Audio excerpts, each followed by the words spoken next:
يوم نقول لجهنم هل امتلأت هل من مزيد يوم نقول لجهنم هل امتلأت وتقول هل من مزيد.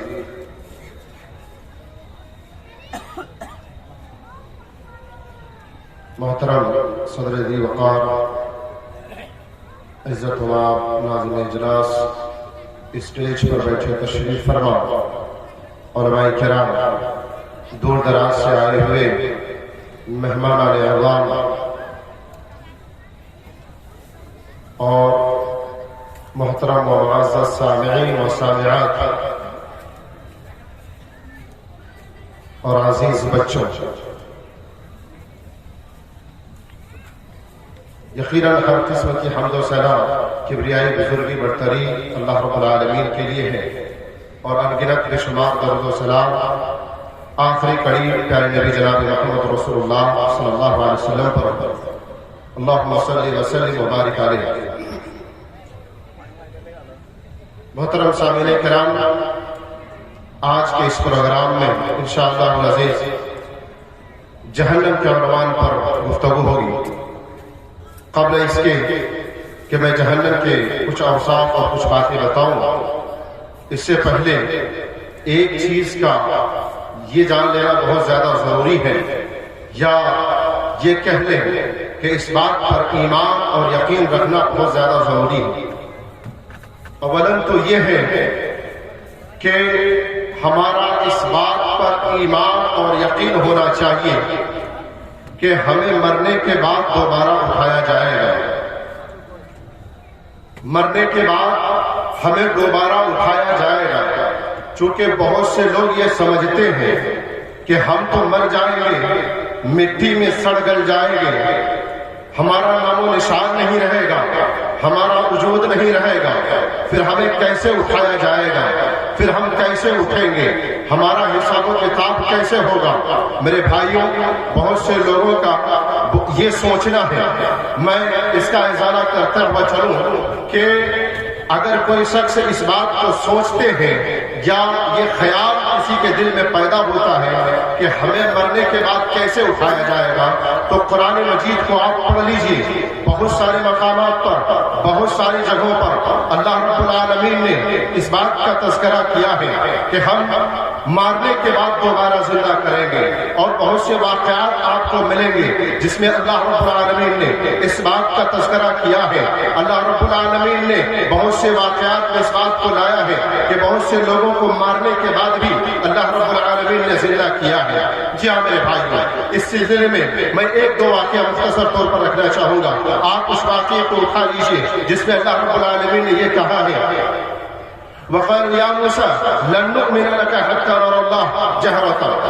اللہ رب العالمین نے کہا کہ موسیٰ علیہ السلام کی قوم نے کہا کہ اے موسیٰ، ہم آپ پر ہرگز ایمان نہیں لائیں گے جب تک کہ ہم کھلے طور پر اللہ رب العالمین کو اپنی آنکھوں سے دیکھ نہ لیں۔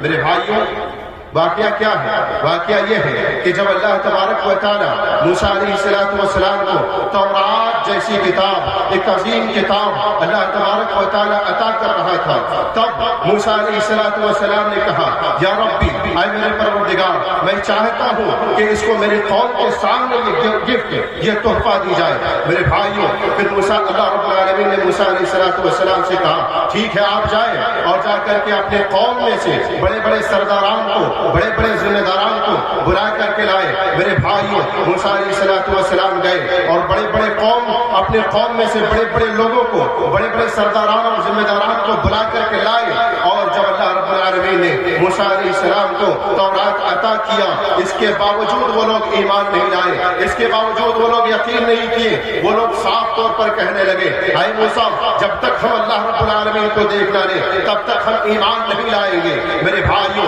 اللہ رب العالمین کو غصہ آیا، فَأَخَذَتْكُمُ الصَّاعِقَةُ، اللہ رب العالمین نے ایک بجلی گرائی اور سب کے سب کو اللہ کو برباد کر دیا۔ اللہ رب العالمین نے سب کو موت دے دی۔ پھر حضرت موسیٰ علیہ السلام نے ان آدمیوں کے لیے، ان سرداران کے لیے اللہ رب العالمین نے موسیٰ علیہ السلام نے دعا کی، اور موسیٰ علیہ السلام کی دعا کے بعد اللہ تبارک و تعالیٰ نے ان تمام لوگوں کو دوبارہ زندہ کیا۔ ان تمام لوگوں کو اللہ تبارک و تعالیٰ نے دوبارہ زندہ کیا میرے بھائیوں۔ یہ اس بات کی دلیل ہے کہ اللہ تبارک و تعالیٰ مارنے کے بعد دوبارہ زندہ کر سکتا ہے۔ اگر آپ کو یقین نہ ہو، سورہ بقرہ ہی کی بات ہے، آیت نمبر 260 کو اٹھا کر کے دیکھ لیں۔ اللہ تبارک و تعالیٰ نے ابراہیم علیہ السلام کا ذکر کیا ہے۔ حضرت ابراہیم علیہ السلام لوگوں کو توحید کی دعوت دے رہے ہیں، لوگوں کو جہنم سے ڈرا رہے ہیں۔ لوگ اس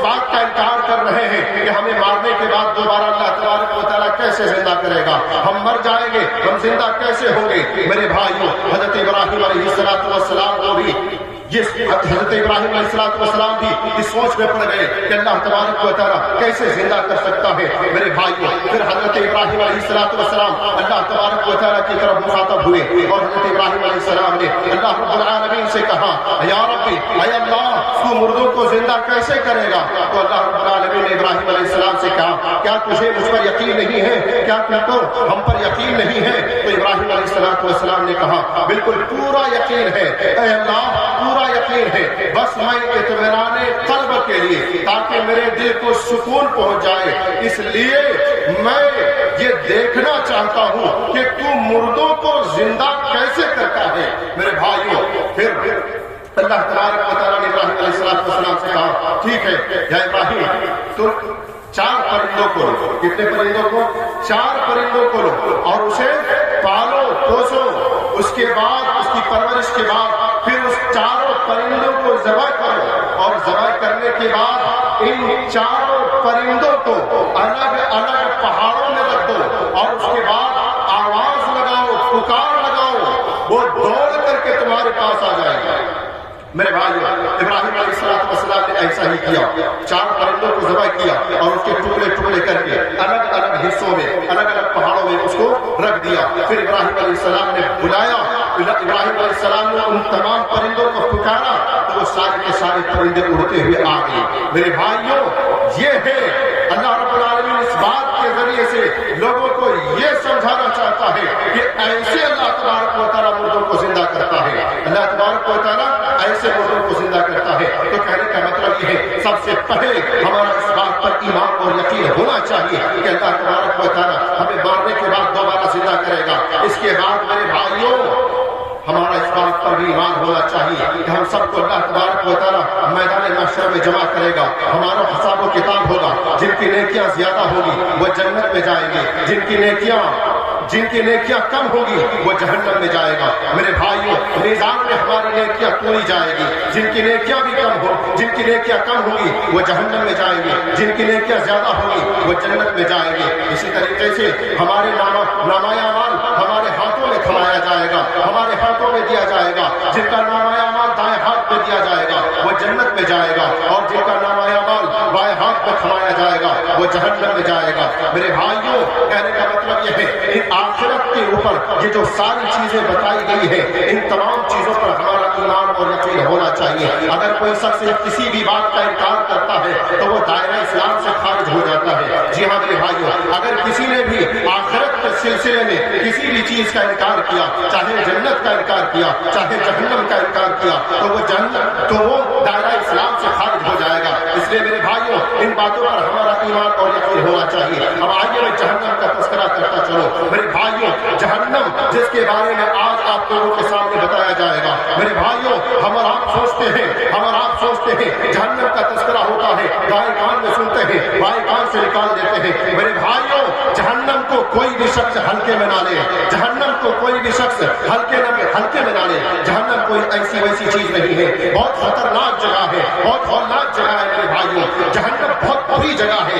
اتنی بری جگہ ہے میرے بھائیوں کہ اللہ رب العالمین نے جہنم کا تذکرہ قرآن مجید کے اندر بہت سارے مقامات پر کیا ہے، اور اس کے بعد اللہ رب العالمین نے خود بتایا ہے وَبِئْسَ الْمَصِيرُ کہ جہنم سب سے بری جگہ ہے، جہنم سب سے برا ٹھکانہ ہے۔ اس لیے میرے بھائیوں، جہنم کو کوئی ہلکے میں نہ لے، یہ وہ جہنم ہے میرے بھائیوں، یہ قرآن مجید کے اندر اللہ رب العالمین نے اس کے بچنے کے لیے بار بار تذکرہ کیا ہے۔ اور اللہ رب العالمین نے جتنے بھی انبیاء کرام علیہ السلام کو بلایا، جتنے بھی انبیاء کرام علیہ السلام کو بھیجا ہے دنیا کے اندر، یہ تمام انبیاء کرام علیہ السلام توحید کی دعوت کے دینے کے ساتھ ساتھ ان لوگوں نے، میرے بھائی، ان انبیاءوں نے لوگوں کو جہنم سے ڈرایا ہے، لوگوں کو جہنم سے ڈرایا ہے۔ آپ اٹھا کر کے دیکھ لیں، حضرت نوح علیہ السلام، حضرت ابراہیم علیہ السلام، حضرت موسیٰ علیہ السلام، حضرت عیسیٰ علیہ السلام، اور ہمارے آخری نبی جناب محمد رسول اللہ صلی اللہ علیہ وسلم بھی لوگوں کو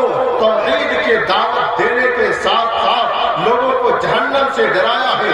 یہاں تک کہ ہمارے پیارے نبی نے آخری کڑی، جو پیارے نبی ہمارے امام الانبیاء ہیں، انہوں نے بھی لوگوں کو ایک ایک کر کے، ایک ایک قبیلے کا نام لے کر کے میرے بھائی لوگوں کو جہنم سے ڈرایا ہے۔ یہاں تک کہ امام الانبیاء نے اپنی پیاری بیٹی حضرت فاطمہ رضی اللہ تعالیٰ عنہا سے بھی یہ کہا کہ میری بیٹی فاطمہ، جہنم سے بچو، جہنم سے بچنے کی تیاری کرو، کیونکہ کل قیامت کے دن میں تمہارا کچھ بھی کام نہیں آ سکوں گا۔ میرے بھائیوں، یہ وہ جہنم ہے جس کے بارے میں اللہ رب العالمین نے قرآن مجید کے اندر جس سے بچنے کے لیے بہت سارے جگہوں پر آیتیں کریمہ نازل فرمایا ہے۔ میرے بھائیوں، اب میں آگے بڑھوں کہ جہنم کو اللہ رب العالمین نے کیسے تیار کیا ہے اور جہنم اتنی خطرناک کیوں ہے۔ میرے بھائیوں، ایک حدیث کے ذریعے سے آپ اس کو سمجھ لیں۔ حضرت ابو ہریرہ رضی اللہ تعالیٰ عنہ فرماتے ہیں، اللہ کے نبی صلی اللہ علیہ وسلم نے فرمایا کہ یہ وہ جہنم ہے جس کو اللہ رب العالمین نے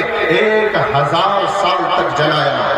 بھولیے گا نہیں میرے بھائیوں، بھولیے گا نہیں میری پیاری ماں بہنوں، اللہ رب العالمین نے جہنم کو 1000 سال تک تیار کیا ہے۔ 1000 سال تک اللہ رب العالمین نے جہنم کو جلایا، یہاں تک کہ وہ آگ سرخ رنگ کی ہو گئی، لال رنگ کی ہو گئی۔ بات ختم نہیں ہوتی ہے، پیارے نبی فرماتے ہیں کہ مزید 1000 سال تک اور اللہ رب العالمین نے جہنم کو جلایا، یہاں تک کہ وہ آگ سفید رنگ کی ہو گئی، یہاں تک کہ وہ آگ سفید رنگ کی ہو گئی۔ جی ہاں میرے بھائیوں، پھر اللہ رب العالمین نے اس آگ کو 1000 سال تک اور جلایا، یہاں تک کہ وہ آگ سیاہ رنگ کی ہو گئی اور اب وہ سیاہ رنگ کی ہے۔ میرے بھائیوں، ہم اور آپ اندازہ لگائیں کہ اللہ رب العالمین نے جہنم کو 3000 سال تک جلایا، تو وہ کتنی خطرناک ہوگی، جہنم کتنی خطرناک ہوگی، اسی سے آپ اندازہ لگا لیں۔ میرے بھائیوں، جہنم کی جو آگ ہے اس کو دنیا کی آگ سے آپ کمپیئر نہ کریں، دنیا کی آگ سے موازنہ نہ کریں، دنیا کی آگ کی طرح نہ سمجھیں، اپنی سوچ میں بھی نہ لائیں کہ دنیا کی آگ کی طرح جہنم کی آگ ہو سکتی ہے۔ نہیں، حدیث کا الفاظ ہے، اللہ کے رسول صلی اللہ علیہ وسلم فرماتے ہیں جہنم کی جو آگ ہے دنیا کی آگ سے درجہ حرارت میں 69 گنا 69 گنا زیادہ گرم ہے، زیادہ تپش ہے، زیادہ شدت ہے۔ جی ہاں میرے بھائیوں، یہ جہنم کی وہ آگ ہے کہ اگر جیسے ہی جہنمیوں کو اس میں جھلسایا جائے گا، جہنمیوں کو پھینکا جائے گا، اس کے گوشت فوراً اتر جائیں گے۔ جی ہاں میرے بھائیوں، اس کے جسم میں گوشت پوشت جتنے ہیں سب کے سب الگ ہو جائیں گے جیسے ہی جہنم کی آگ اس کو اوپر پڑے گی۔ جہنم یہ وہ آگ ہے میرے بھائیوں کہ اس کی ایک چنگاری، آگ سے اٹھنے والی چنگاری کے بارے میں ہم آپ نے سنا ہے نا، اس کی ایک چنگاری ایک محل کے برابر ہوگی، اور اس کا ایک انگارہ، جہنم کا جو انگارہ ہوگا میرے بھائیوں وہ ایک قلعے کے برابر ہوگا۔ جی ہاں، قلعہ سمجھتے ہیں نا، لال قلعہ سنے ہیں؟ جی ہاں، ایک انگارہ اس کا ایک قلعے کے برابر ہوگا۔ یہ وہ جہنم ہے میرے بھائی، اس لیے جہنم کو کوئی ہلکے میں نہ لے۔ جہنم کا جب تذکرہ ہو ہماری روحیں کانپ اٹھنی چاہیے، ہمارے جسم کے رونگٹے کھڑے ہو جانے چاہیے، ہماری آنکھیں اشکبار ہو جانی چاہیے۔ میرے بھائیوں، ہمیں روتے ہوئے فرصت نہیں ملنی چاہیے۔ جی ہاں، جب جہنم کا تذکرہ ہو، جب جہنم ہمیں یاد آئے، جب جہنم کی باتیں ہو، آئیے میرے بھائیوں جہنم کے کچھ درجات کے بارے میں آپ لوگوں کو بتا دوں کہ جہنم یہ کیسی جگہ ہے اور کتنی خطرناک جگہ ہے کہ جہنم کے درجات کے بارے میں اللہ کے رسول صلی اللہ علیہ وسلم فرماتے ہیں کہ جہنم کے مختلف درجے ہیں، بہت سے درجات ہیں۔ ان درجات میں سے میرے بھائیوں، ان درجات میں سے کچھ درجے کچھ لوگوں کو اوپر والے درجے میں رکھا جائے گا، کچھ لوگوں کو نیچے والے درجے میں رکھا جائے گا۔ جی ہاں میرے بھائیو، مختلف درجات ہیں، جو جس طرح کا عمل کرے گا اللہ رب العالمین اس کو اسی کے مطابق اس کو سزا دے گا۔ کسی کو ٹخنے تک جلایا جائے گا، کسی کو گھٹنے تک جلایا جائے گا، کسی کو کمر تک جلایا جائے گا، کسی کو گردن تک جلایا جائے گا۔ جی ہاں میرے بھائی، کسی کو گردن تک جلایا جائے گا۔ بہرحال اللہ کے رسول صلی اللہ علیہ وسلم فرماتے ہیں کہ سب سے اوپر والے درجے میں جس کو رکھا جائے گا اور سب سے ہلکی عذاب جس کو ہوگی، اس کو یہ ہوگی کہ اس کو آگ کی جوتیاں پہنائی جائے گی، آگ کی جوتیاں پہنائی جائیں گی۔ عبداللہ بن عباس رضی اللہ تعالیٰ عنہ فرماتے ہیں، عباس رضی اللہ عنہ اللہ کے نبی صلی اللہ علیہ وسلم کے چچا ہیں میرے بھائی، وہ بیان کرتے ہیں، وہ کہتے ہیں کہ میں نے اللہ کے نبی صلی اللہ علیہ وسلم سے پوچھا، یا رسول اللہ صلی اللہ علیہ وسلم، ابو طالب جو کہ آپ کے چچا تھے، ابو طالب وہ ہمیشہ آپ کی مدد کیا کرتے تھے، ہمیشہ آپ کی حمایت کیا کرتے تھے، آپ کی خوشی میں ان کی خوشی، آپ کے غم میں ان کے غم، کیا یہ چیزیں ان کو کل قیامت کے دن کچھ کام آئے گی؟ اللہ کے رسول صلی اللہ علیہ وسلم فرماتے ہیں کام آئے گی کیا؟ میری سفارش کی وجہ سے، میری صفات کی وجہ سے ان کو سب سے ہلکی عذاب دی جائے گی، سب سے ہلکی عذاب دی جائے گی۔ اور سب سے ہلکی عذاب کیا ہوگی کہ اس کو آگ کی جوتیاں پہنائی جائے گی، جس سے دماغ کھول رہا ہوگا، جس سے دماغ کھول رہا ہوگا اور وہ یہ محسوس کر رہا ہوگا کہ ہم کو سب سے زیادہ عذاب دیا جا رہا ہے۔ جی ہاں میرے بھائی، یہ جہنم ہے، اس لیے اس سے بچنے کی تیاری کریں۔ جی ہاں، میلہ نہ لگائیں، اس طرح کی مجلسوں میں آ کر کے جنت اور جہنم اور اللہ کی باتیں، اللہ کے رسول کی باتیں سن کر کے اللہ کے قریب ہو۔ جی ہاں، ہمارے گاؤں میں جلسہ ہو رہا ہے، ہمارے گاؤں میں پروگرام ہو رہا ہے، یہ دیکھیے میرے بھائیوں، پروگرام کی حالت دیکھیے، لوگوں کی تعداد دیکھیے، وہاں دیکھیے جہاں میلہ لگا ہوا ہے، جہاں کیا بیچا جا رہا ہے؟ دنیا کی ساری چیزیں، دنیا کے سارے کھلونے، عورتوں کے سارے ساز و سامان۔ میرے بھائیوں، وہاں دیکھیں لوگوں کی تعداد، وہاں دیکھیں لوگوں کی بھیڑ۔ یہ تو میرے بھائیوں، یہ کون سی مجلس ہے؟ ان کو پتا نہیں ہے یہ کیسا محفل ہے، ان کو پتا نہیں ہے یہ کیا ہو رہا ہے، ان کو معلوم نہیں ہے۔ جی ہاں میرے بھائیوں، آئیے ہم تذکرہ کرتے ہیں جہنم کا، جہنم کے بارے میں جانتے ہیں، جہنم کے وسعت کے بارے میں جانتے ہیں۔ جہنم کیا چیز ہے میرے بھائیوں؟ کل قیامت کے دن جب اس جہنم کو میدان محشر میں لایا جائے گا، جب میدان محشر میں لایا جائے گا اور جب جہنم چیخ و پکار کرے گی، جب جہنم جوش میں آئے گی اور چیخے گی، چلائے گی، میرے بھائیوں، جیسے ہی جہنم کو اللہ کے مقرب فرشتے، وہ فرشتے جس نے کبھی گناہ نہ کیا ہے، جس نے کبھی اللہ کی نافرمانی نہ کی ہے، جب وہ جہنم کو چیختے ہوئے چلاتے ہوئے دیکھے گی میرے بھائیوں، وہ فرشتے بھی اپنی جان کی دعا، اپنی جان کی سلامتی کی دعا کریں گے۔ میرے بھائیوں، یہاں تک کہ انبیاء کرام علیہ السلام بھی اپنی جان کی سلامتی کی دعا کریں گے۔ میرے بھائیوں، آپ نے سنا ہوگا حضرت ابراہیم علیہ السلام کے واقعے کو، وہ دنیا کے اندر ہنستے ہنستے آگ میں کود گئے تھے، دنیا کے اندر ہنستے ہنستے آگ میں کود گئے تھے میرے بھائیوں، اور آگ کی پرواہ نہیں کرتے تھے کہ ہماری جان کا کیا ہوگا۔ لیکن ابراہیم علیہ السلام بھی جب جہنم کو دیکھیں گے میرے بھائیوں، ابراہیم علیہ السلام بھی یہ کہنے پر مجبور ہوں گے، رب سلم رب سلم، اے میرے رب آج میں اپنی جان کی سلامتی چاہتا ہوں۔ میرے بھائیوں، یہ وہ جہنم ہے، اتنے خطرناک جہنم ہے۔ آگے میرے بھائیوں، میں آگے بڑھوں، جہنم کے بارے میں آپ لوگوں کو بتاؤں کہ یہ جہنم کتنی بڑی ہے اور کتنی بڑی جگہوں میں یہ جہنم ہے۔ میں اس کا بھی تذکرہ کروں آپ لوگوں کے سامنے۔ میرے بھائیوں، آپ لوگوں نے قرآن مجید کی آیت سنی ہوگی، اللہ تبارک و تعالیٰ، پہلے حدیث سن لیں، اللہ کے نبی صلی اللہ علیہ وسلم فرماتے ہیں کہ جہنم کی وسعت کا اندازہ اگر آپ لگانا چاہتے ہیں تو اس حدیث سے لگا لیں کہ 1000 میں سے 999 آدمی جہنم میں جائیں گے اور ایک جنت میں جائے گا، ایک آدمی جنت میں جائے گا۔ اسی سے اندازہ لگا لیں کہ جہنم کتنی بڑی ہے، جہنم کتنی بڑی ہے اور جہنم میں کتنی جگہ ہے۔ یہاں تک کہ میرے بھائیوں، یہاں تک کہ میرے بھائیوں، جہنم کے وسعت کے بارے میں اگر آپ اندازہ لگانا چاہتے ہیں، جب جہنمیوں کو ڈال دیا جائے گا 999 کو ڈال دیا جائے گا، اس کے بعد بھی جہنم بھرے گی نہیں۔ اللہ کہے گا یوم نقول لجہنم هل امتلأت، کیا تو بھر گئی؟ وتقول هل من مزید، تو جہنم کہے گی اور بھی ہے، اور بھی ہے، اور بھی ہے۔ حضرت انس رضی اللہ تعالیٰ عنہ کہتے ہیں برابر جہنم کہتی رہے گی، برابر جہنم کہتی رہے گی اور بھی ہے، اور بھی ہے، اور بھی ہے۔ میرے بھائیو، یہاں تک کہ اللہ تبارک و تعالیٰ اپنے قدم مبارک کو جہنم میں ڈال دے گا اور اس کے بعد جہنم کہے گی قط قط بعزت، اے میرے رب تیری عزت کی قسم، بس بس اب ہو گیا، بس ہو گیا، جہنم سمٹ جائے گا۔ جی ہاں میرے بھائی، تو جہنم کے وسعت کا اندازہ آپ اس بات سے لگا سکتے ہیں۔ اس حدیث سے بھی ابو ہریرہ رضی اللہ تعالیٰ عنہ فرماتے ہیں کہ قیامت کے دن اللہ تبارک و تعالیٰ میدان محشر میں لوگوں کو جمع فرمائے گا، لوگوں کو جمع کرے گا۔ آدم علیہ السلام کو پکارا جائے گا، آدم علیہ السلام کو پکارا جائے گا، آدم علیہ السلام حاضر ہوں گے، لوگ بھی جمع ہو جائیں گے، لوگ نہیں ہوں گے۔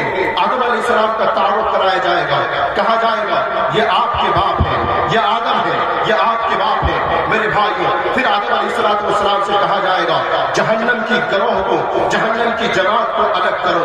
آدم علیہ السلام کہیں گے اے میرے رب میں کتنوں کو الگ کروں، کتنے لوگوں کو الگ کروں۔ میرے بھائیو، یہ حدیث جب بیان فرما رہے تھے اللہ کے رسول صلی اللہ علیہ وسلم، وہاں صحابہ بھی موجود تھے۔ میرے بھائیو، اللہ کے نبی صلی اللہ علیہ وسلم کہتے ہیں حضرت آدم علیہ السلام کہیں گے اے میرے رب میں کتنوں کو الگ کروں؟ اللہ تعالیٰ کہے گا 100 میں سے 99 کو جہنم کے لیے الگ کرو، 100 میں سے 99 آدمی کو جہنم کے لیے الگ کرو۔ میرے بھائیوں، اندازہ لگائیں، صحابہ موجود تھے، صحابہ نے کہا یا رسول اللہ صلی اللہ علیہ وسلم ہمارا کیا حال ہوگا، ہم کس میں شمار ہوں گے؟ اگر 100 میں سے 99 جہنم میں چلے جائیں گے ہمارا کیا حال ہوگا؟ میرے بھائیوں، پھر اللہ کے نبی صلی اللہ علیہ وسلم تسلی دیتے ہوئے کہتے ہیں کہ گھبراؤ نہیں، ہماری امت پچھلی امت کے مقابلے میں بہت کم تعداد میں جہنم میں جائیں گے۔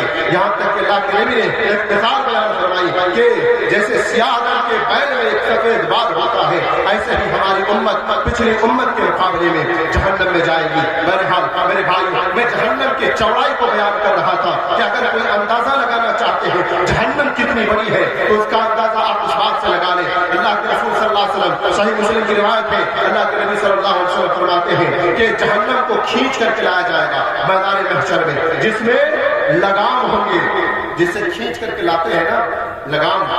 میرے بھائیو، میری کوئی تو حال ہو سکتی ہے لیکن میں نے مولانا سے سنا کہ آپ کو کچھ نہ کچھ سمجھتے ہیں، اس لیے میں بے باکی سے اپنے اردو خطاب کو بیان کر رہا ہوں۔ میرے بھائیو، جہنم کو کھینچ کر کے لایا جائے گا، لگامیں ہوں گی، اس میں بتایا جاتا ہے جہنم میں جو لگامیں ہوں گی 70,000 لگامیں ہوں گی۔ کتنے؟ 70,000، اور ایک لگام میں 70,000 فرشتے ہوں گے۔ کتنے؟ 70,000 فرشتے ہوں گے۔ اگر کیلکولیٹ کیجئے تو اس جہنم کو جو کھینچ کر کے لائیں گے کتنے لوگ لائیں گے؟ 4 ارب 90 کروڑ، 4 ارب 90 کروڑ فرشتے اس جہنم کو کھینچ کر کے لائیں گے۔ اندازہ لگائیں کہ جہنم کی وسعت کیا ہوگی، جہنم یہ کتنی بڑی ہوگی۔ ایک حدیث کے اندر آتا ہے جہنم کا احاطہ کے بارے میں کہ جہنم اتنی بڑی ہوگی میرے بھائیوں کہ جہنمی جو ہوں گے، جو جہنمی ہوں گے جس کو جہنم میں جلایا جائے گا، اس کی ایک دانت ایک احد پہاڑ کے برابر ہوگا۔ ان کے جو جسم ہوں گے، ان کے جو جلدیں ہوں گی، چمڑی ہوگی 42 ہاتھ کے برابر، 42 ہاتھ کے برابر ہوں گے۔ میرے بھائیوں، یہاں تک کہ آتا ہے کہ اس جہنمی کے جو بیٹھنے کی جگہ ہوگی مکہ اور مدینہ کے درمیانی فاصلہ جتنا ہے وہاں تک 450 کلومیٹر، 450 کلومیٹر کی دوری پر ایک جہنمی بیٹھے گا۔ اندازہ لگائیں کہ جہنم کی وسعت کیا ہے، جہنم کی چوڑائی کیا ہے میرے بھائی۔ اور چلتے چلتے میں آپ کو بتا دوں، شاید میرا وقت ختم ہو رہا ہے، 2-4 منٹ میں اپنی بات کو سمیٹ لو میرے بھائیوں کہ جہنم کی وسعت کا اگر اندازہ لگانا چاہتے ہیں، حضرت